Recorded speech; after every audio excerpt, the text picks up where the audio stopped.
Hello guys, this is Yash and welcome to funny GK trick. तो आज हम लोग पढ़ रहे हैं चार्टर एक्ट 1793।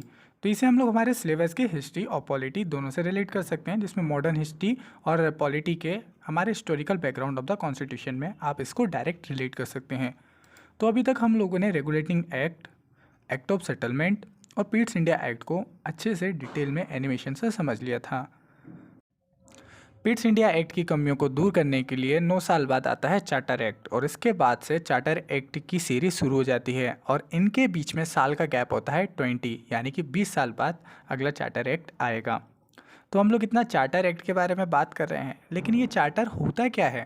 देखिए, चार्टर किसी क्षेत्र के लिए अधिकृत विधायिका यानी कि जो ऑथराइज लेजिस्लेचर है उसके द्वारा बनाया गया कानून है, या सिंपली कह दो कि चार्टर जो है कानून जो कि सरकार द्वारा बनाया जाता है। ओके, और जैसे कि आपने एंशियंट हिस्ट्री, मिडिवल हिस्ट्री, इसमें भी देखा होगा कि जो राजा महाराजा हैं वो फरमान जारी कर देते हैं। तो ये जो फरमान जारी करना हो गया ना, ये फरमान उस टाइम का कानून हुआ करता था, यानी कि जो राजा कह दे वही लिखित रूप से जो है मान लिया जाता था और वही कानून बन जाता था। तो वही कह सकते हो कि ये जो चार्टर है ये एक तरीके का फरमान हुआ करता था सरकार के द्वारा। ओके, ये सरकार का रूप, शक्ति और अधिकार का क्षेत्र जो है वो निर्धारित करता है।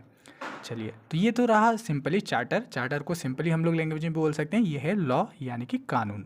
ओके, तो चार्टर एक्ट 1793 में दो इम्पोर्टेंट चेंजेस हुआ है। पहला चेंजेस ये हुआ कि जो गवर्नर जनरल ऑफ बंगाल था वो जो है अब बॉम्बे प्रेसिडेंसी और मद्रास प्रेसिडेंसी को कंट्रोल करने लगा था। यानी कि इस एक्ट के माध्यम से इन दोनों प्रेसिडेंसी का कंट्रोल वो गवर्नर जनरल ऑफ बंगाल के अंडर आ गया था। मतलब कि अब बड़े बड़े डिसीजन जो लेना है वो गवर्नर जनरल ऑफ बंगाल को ही लेना पड़ेगा, और बाकी ये जो दो गवर्नर है इनकी अब कोई औकात नहीं रही। ओके, ये तो था पहला चैलेंजेस या पहला चेंज। तो ये तो था पहला चेंज। तो दूसरा चेंज ये था कि हम लोगों ने लास्ट वीडियो में देखा था कि जो कोर्ट ऑफ डायरेक्टर थे वो व्यापारिक यानी कि कमर्शियल मामले को देखा करते थे, और जो बोर्ड ऑफ कंट्रोलर थे वो राजनीतिक मामलों को देखा करते थे। तो ये जो बोर्ड ऑफ कंट्रोलर थे ये गवर्नमेंट बॉडी हुआ करती थी। अब जैसे जो कोर्ट ऑफ डायरेक्टर थे ये तो कंपनी के मेंबर हुआ करते थे ना, तो इनको जो पैसा मिला करता था वो कंपनी की कमाई से मिल जाया करता था। लेकिन जो बोर्ड ऑफ कंट्रोलर था उस को तो गवर्नमेंट चलाती थी, यानी कि ये गवर्नमेंट की बॉडी हुआ करती थी। तो इसका जो पैसा है वो पहले ब्रिटेन वालों को देना पड़ता था। बट हुआ क्या कि ये जो चार्टर एक्ट के माध्यम से कि ये जो बोर्ड ऑफ कंट्रोलर हैं इनकी जो वेतन है यानी कि जो रेवेन्यू है वो भारतीय राज्यों से यानी कि इंडियन रेवेन्यू से देना स्टार्ट कर दिया।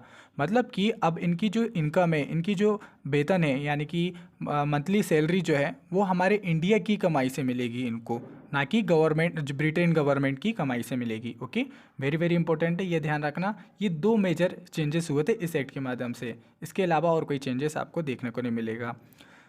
तो अभी तक हम लोगों ने देख लिया regulating act, act of settlement, Pitt's India act, और उसकी कमियों को दूर करने के लिए चार्टर एक्ट आया जिसमें दो प्रोविज़न किए गए जिसे हम लोगों ने इस वीडियो में देख लिया है।